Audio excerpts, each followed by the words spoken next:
Tastig ó bríd agus a chuirde scéalgrá de inis duna daoine go léir sa tír.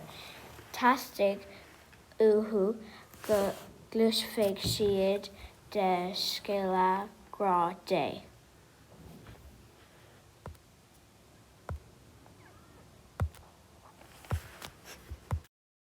D'fhinis sí le daddy agus thosaigh daddy a gcóire. Dúirt sé léi níl an rí chun tóir aon talamh léi. Cuaigh sí chun an rí a eiscint. Farsúradh ab é don taoiseach leis an talamh go léir counter ina raibh gcónaí bríd. Dír bríd riat talamh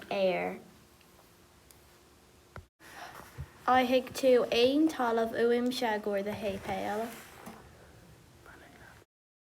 Inis imigh gníomháile as na réirc.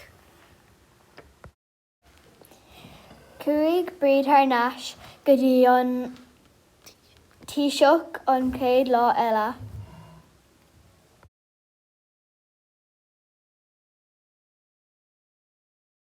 Dír sí an taoiseach an ceist céine, an féidir liom an talamh a gcóranna sé péal.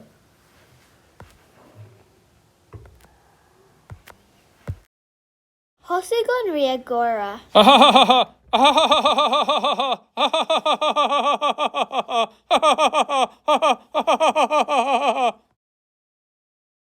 Tuairfidh mé talamh duit, an éiread is féidir le de clóca clúdach.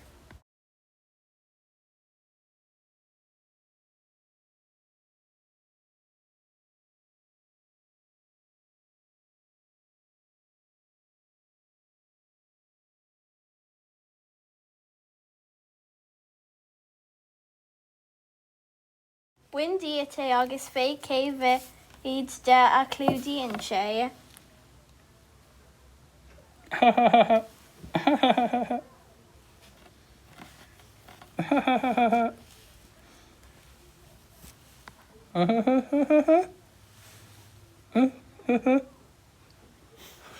Ach nuair a leag bríd a chlóca an talamh, thusnaigh sé ag fás agus ag fás.